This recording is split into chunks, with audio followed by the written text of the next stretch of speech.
Bakkehus er en nedlagt skovløberbolig, hvor demente mødes i et dagtilbud. Arbejdet med de demente sker ud fra en teori om at styrke de færdigheder, de stadig har i behold, og støtte, hvor det kniber. Stedet minder på ingen måde om en institution, og de demente takker, mens de nyder en god frokost og synger en gammel snapsevise.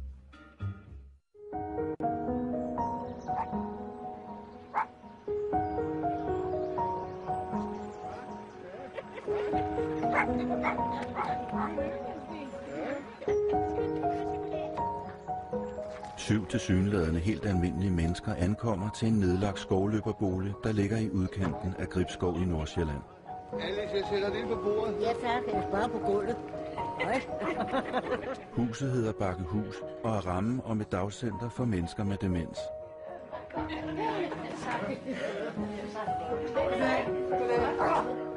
Velkommen i skoven. Poul Lynderup er daglig leder, og han er ikke i tvivl om, hvordan stedet her adskiller sig fra andre dagtilbud til demente. Bakkehus står for at skabe et miljø i ligeværdighed.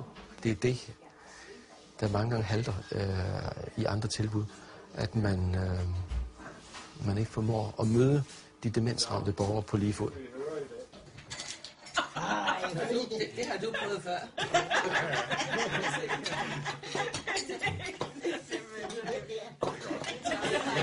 Det var håndlag, det der. Virkelig. Ja, I kunne høre det. Bakkehus er en del af det private initiativ Demenskontakten, som Karen Skødt startede i 2004, med det formål at styrke den sociale indsats over for mennesker, der er blevet ramt af en demenssygdom.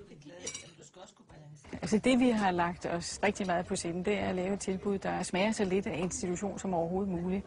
Og det er også en årsag til, at vi finder os så godt tilpas herude, langt væk fra plejehjem og alt det, som de alle sammen jo godt ved med de sygdomme, de har, er en fremtid, de må face på et eller andet tidspunkt. Men som mange af dem siger, hvorfor skal vi provokeres med det nu?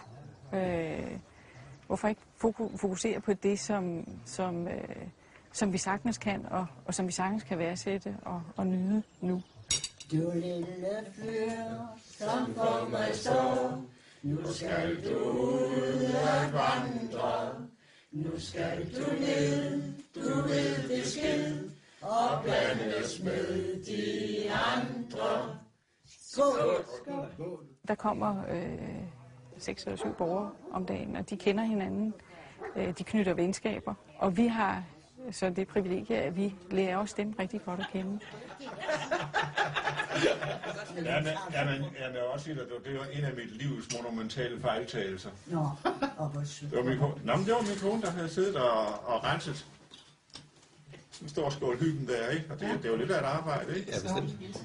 Og så skulle jeg rydde op i køkkenet, eller hvad det var, ikke? Så stod sådan og sagde, hvad fanden skal de skatter gøre her, ikke? Er de skatter? Smidt dem ud? Jeg blev populær. Og det stod ikke til at redde? Nej. Vi har nogle faciliteter, som har en størrelse, som skaber de 3 parametre, som vi synes er rigtig vigtige, når man har en demenssygdom, der hedder, at det skal være overskueligt, det skal være genkendeligt, og det skal være trygt. Vi har faktisk fået foræret en petanque-bog. Mig og mine nye kugler.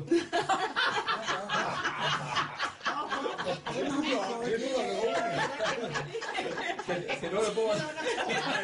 Nu bliver Nina rød i hovedet.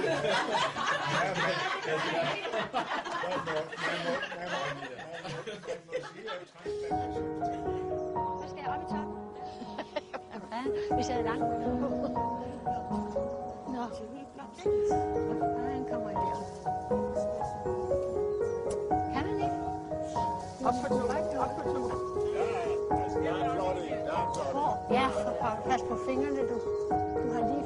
Kan du trække den lidt? Klip negle.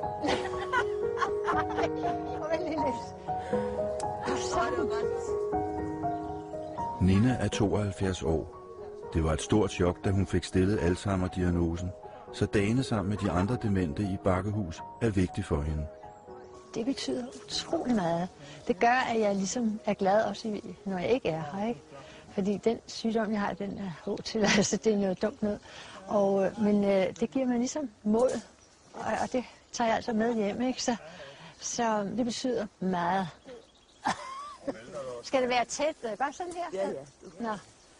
Det at komme her, og man er ude i naturen, det er nok noget af det vigtigste. Det er det, at vi kommer rundt. Hvor meget betyder det at være sammen med andre, som også er Alzheimer? Det er egentlig også rart, for først så sagde jeg nemlig, da en af mine døtre der sagde jeg, så sagde han, nej, for jeg får det da bare dårligt, og så troede jeg. Men det betyder meget. Og nu er det, vi har det faktisk sjovt. Det er ikke sådan noget, man sidder og er i dårlig humør, når man er her, så jeg glæder mig. Jeg har både tirsdag og torsdag nu, selvom det er dyrt, for jeg skal køre langt fra, jeg bor i Lyngby. Men det er altså pengene værd, bestemt. Hvad ville der ske, hvis ikke du kunne komme her?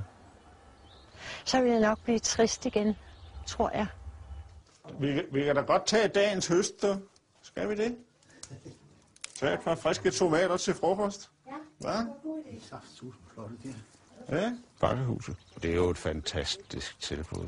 Jamen det er det, at man har et sted her for, hvad skal vi sige, forholdsvis velfungerende og selvhjulpende demensramte. Og det tjener jo to sider. For det første, det at den demensramte kommer ud og får en social kontakt med andre mennesker, ikke?